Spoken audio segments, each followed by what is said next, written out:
Hello दोस्तों, कैसे आप सब? केम छो? आप सभी का स्वागत करती हूँ मैं सनम पटेल। चलिए शुरू करते हैं हमारी आत्मिक जर्नी सकारात्मक बातों के साथ। आज हम बात करेंगे कि हम 5 रूल्स ऑफ हैप्पीनेस, 5 ऐसे नियम जिससे हम जीवन में खुश रह सकते हैं, आनंदित रह सकते हैं, हमेशा अच्छा रह सकते हैं, खुश मिजाज जीवन जी सकते हैं। प्रभु कहते हैं कि हमें हर वक्त आनंदित रहना है, चाहे किसी भी स्थिति में क्यों ना हो, हम किसी भी हालात से क्यों ना जूझ रहे हो, हर वक्त हमें आनंद से भरा हुआ जीवन जीना है, हर वक्त हमें आनंदित रहना है।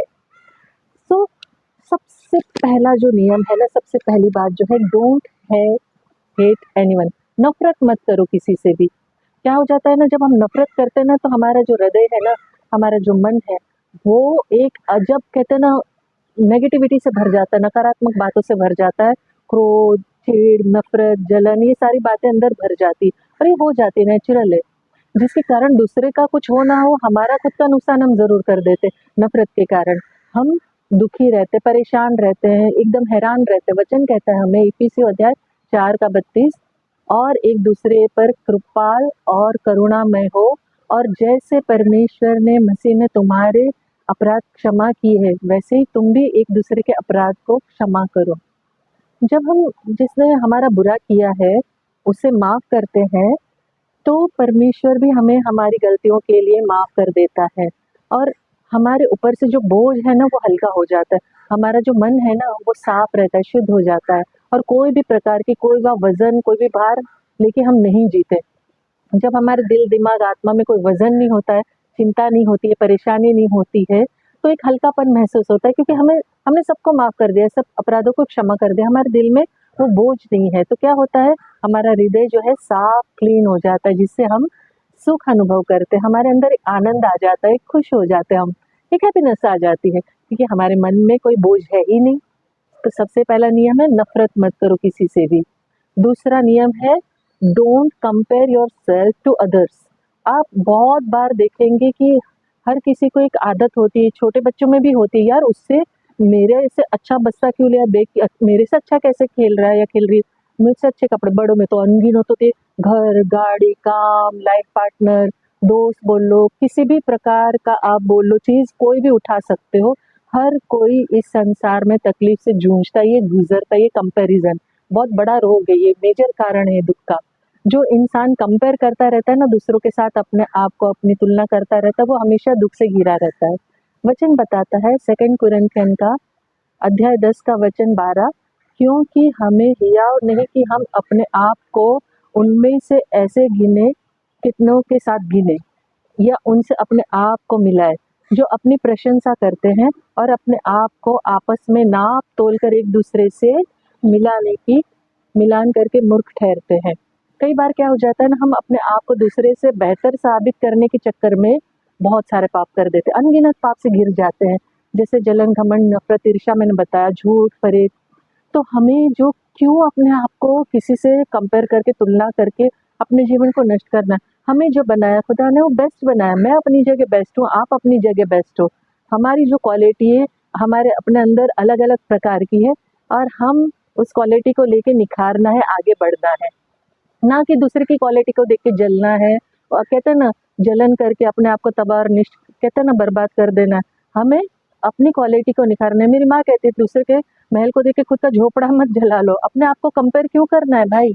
जो हमारे पास है बेस्ट है, हम जो है बेस्ट है। हमारे अंदर से जब कंपैरिजन चला जाता है ना, हैप्पीनेस आ जाती है, सुख आ जाता है। तीसरा, don't worry about the past और फ्यूचर। ये हर किसी की समस्या है, हर किसी मनुष्य मनुष्य के अंदर होता है, मेरे अंदर भी था। पास्ट आके दुख देता, हॉन्ट करता है, मतलब मेरे पास ऐसा था, उसने मेरे साथ ऐसा किया, मेरे पास पहले घर था, गाड़ी था, बंगला था, अच्छा करियर था, मेरा भविष्य अब क्या होगा, मेरे पास अब कुछ नहीं है, ये सब क्या होगा। ये सब पता है क्या होता है? कौन कहता है? मसीह लोग मानते जानते, जो यीशु मसीह को जानते, इससे लड़ना भी जानते। ये शैतान हमारे कानों में फूंकता है, देख तेरा तो कुछ नहीं हो सकता है, तू तो खत्म हो चुकी है, अब तो तेरे पास कुछ भी नहीं बचा है, तू तेरा सब कुछ तबाह बर्बाद, तू पहले कितनी अच्छी थी, तू पहले कितना नाम कमाया था, तेरे पास घर था, पैसा था, बैंक बैलेंस था, अब तेरे पास क्या है? अब तेरे पास कुछ भी नहीं है। तो जो हमारे पास लैक होता है ना, कमी होती है, जिस चीज की हम चिंता करते हैं, उसी चिंता से वो जो हमारा द्वार जो हमने खुला रख दिया है ना हमारे खुद के द्वारा, उसके द्वारा हमारे साथ शैतान खेलता है, खिलवाड़ करता है, तो वो मौका बिल्कुल ना दें। हमें नहीं चिंता करनी है। वचन कहता है मत्ती अध्याय 6 का 34, सो कल के लिए चिंता ना करो, क्योंकि कल का दिन अपनी चिंता आप कर लेगा। आज के लिए आज ही का दुख बहुत है। देखिए, आप 24 घंटे में ऐसा कोई नहीं बोल सकता कि मुझे पूरे दिन में कुछ बुरा नहीं लगा, दुख नहीं हुआ, तकलीफ नहीं हुई, परेशानी नहीं। सबको होती है भाई, मुझे भी होती है। तो आज के लिए आज का दुख बहुत है। कल अपनी चिंता खुद कर लेगा। कल की चिंता हम क्यों करें? हमें जो काम करना है हमें करना है। हमें अपने काम से मुंह नहीं मोड़ना, अपने कर्म को करते रहना, हमें खुश रहना है, माफ करना है, आगे बढ़ना है, जलन नहीं रखनी, कंपैरिजन नहीं करना है। हमें किसी भी प्रकार का, किसी भी तरह का नफरत से नहीं भरना है अपने आप को। हमें चिंताओं से घिरना ही नहीं है भाई।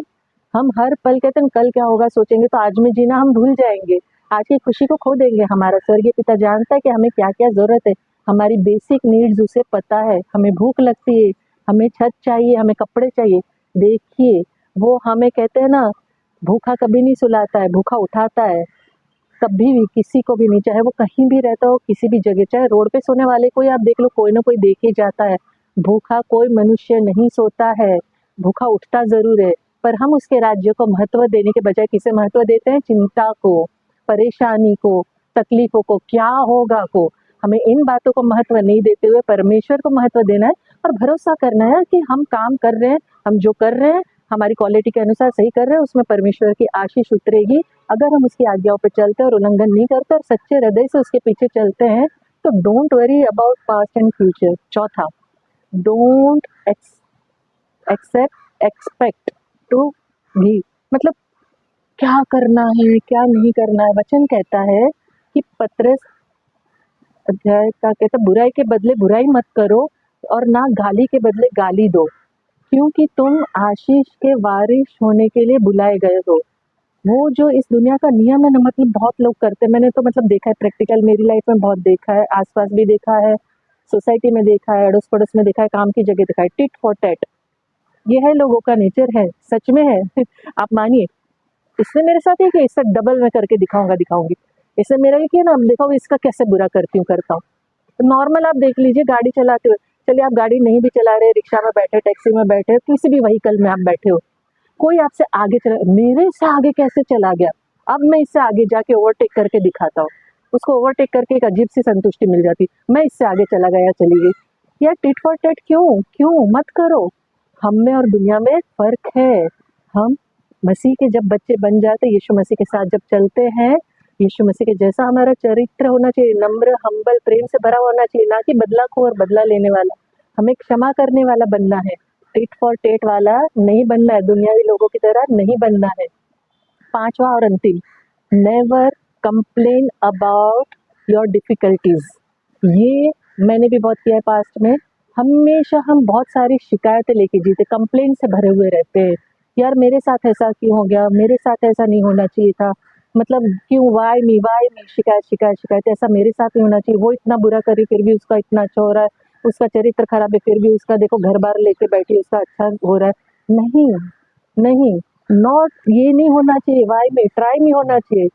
जिस चिंता से, जिस कहते हैं मुसीबत से हम गुजर रहे, प्रभु हमें निखार रहा है। वो हमें कहते हैं ना, डिफिकल्टी से, तकलीफ की, परेशानी से कंप्लेन नहीं करके हमें उसमें से निखरना है, क्योंकि परमेश्वर हमारे साथ है। वचन 1 थिस्सलुनीकियों का अध्याय 5 का वचन 16 बताता है, 16 से 18, सदा आनंदित रहो, निरंतर प्रार्थना में लगे रहो, हर बात में धन्यवाद करो, क्योंकि तुम्हारे लिए मसीह यीशु में परमेश्वर की यही इच्छा है। आमीन। परमेश्वर कहता है हर वक्त आनंदित रहो। वो ये नहीं कहता कि आज खुश रहो, 1 घंटा खुश रहो, 2 घंटा खुश रहो, 1 मिनट खुश रहो, फिर दुखी रहो, रोते रहो, कुड़कुड़ाते रहो। वो कहता है निरंतर, लगातार प्रार्थना में लगे रहो और निरंतर खुश रहो। जैसे मैंने पहले की वीडियोस में बताया कि प्रार्थना कितना बड़ा अहम हिस्सा रखती है, अहम हिस्सा रखना चाहिए हमें अपने जीवन में। मसीह के जीवन के बारे में भी पता है, उदाहरण भी पता है, प्रार्थना के पॉइंट्स भी पता है कि हमारी प्रार्थना का किस तरीके से होना चाहिए, हमारा आचरण कैसा होना चाहिए और किस तरीके से हमें एकांत में प्रभु के साथ 1 to 1 बात करनी चाहिए। यीशु मसीह का जीवन प्रार्थना का सबसे बड़ा उदाहरण मैंने आपको बताया है। तो निरंतर प्रार्थना में लगे रहना है और हर बात में धन्यवाद करना है, थैंक यू बोल रहे हैं हर चीज में। कठिन समय कोई बात नहीं, प्रभु थैंक यू, तूने इस समय से निकाला। क्यों? क्योंकि इस कठिन समय में कठिन परिस्थितियों में मैंने सही और गलत की परख की है, और मैं तेरे और करीब आई हूँ, सच्चे और झूठे की परख हो गई। और हम जब तेरे करीब आई हूँ ना, तेरे करीब आए हो, तो मुझे अपनापन मिला, शांति मिली। जब दुख आया ना, खुशियाँ मनाओ, परेशानी आए ना, मेरे जीवन में जब आज भी मैं बहुत सारी चीज़ों से जूझती हूँ, लेकिन उतना ही हम प्रभु के करीब जाते, उतना ही निकट जाते, पास जाते हैं। जब दुख परेशानी आए, गुजरे, घबराओ मत, परमेश्वर हमारे और करीब आ जाता है, और निकट आ जाता है, क्योंकि हम परमेश्वर के निकट जाते हैं, और सही मायने में ये दुख परेशानी में हम जीना सीखते हैं। हर बात में धन्यवाद कहो, क्योंकि यीशु मसीह परमेश्वर की यही इच्छा है, वो उसकी आरज़ू है। खुश रहना है तो परमेश्वर की आज्ञाओं को मानना बहुत ज़्यादा ज़रूरी है। परमेश्वर के वचन को ग्रहण करना ज़रूरी है, मनन करना ज़रूरी है, उसको कहते हैं ना, समझना ज़रूरी है, और सबसे बड़ी बात, उसकी आधीनता में और उसकी आज्ञाकारिता में रहना ज़रूरी है। क्योंकि अगर हम ये सब चीज़ें करते हैं ना, जो 5 रूल्स ऑफ लाइफ हैप्पीनेस के मैंने बताए हैं, तो डेफिनेटली आपको किसी और चीज़ की ज़रूरत नहीं पड़ेगी। आप मसीह में हमेशा, हर पल, हर घड़ी आनंदित रह सकते हो। सिंपल है, डोंट हेट एनीवन, नफरत मत करो किसी से भी। Don't compare yourself to others, किसी के साथ अपनी तुलना मत करो। Don't worry about the past और फ्यूचर, कल की चिंता मत करो। Don't expect to for what you give, मत सोचो क्या करना है, जिसने जो किया टिट फॉर टैट मत बनो, जो कर रहे करने दो। Never complain about your difficulties, अपनी सिचुएशन, अपनी स्थिति के बारे में दुहाइयाँ, तकलीफें लेके, परिस्थिति को कंप्लेन्स कर करके मत जियो। तब आप जीवन में आप हर पल, हर घड़ी खुशियों से जी सकोगे, खुशियों से भरे रहोगे, आनंद से भरे रहोगे, और आपकी खुशियाँ आपके परिवार पर रिफ्लेक्ट करेगी, और वो लोग भी आपके जीवन को देख के समझेंगे कि खुश कैसे रहा जाता है। सो आखिर में, जैसे मैं अंत में कहती हूँ, मैं दिल से चाहती हूँ आप खुश रहें, अपनों को खुश रखें, और हमेशा मुस्कुराते रहें। शांति, शालोम और सलाम आपके नाम।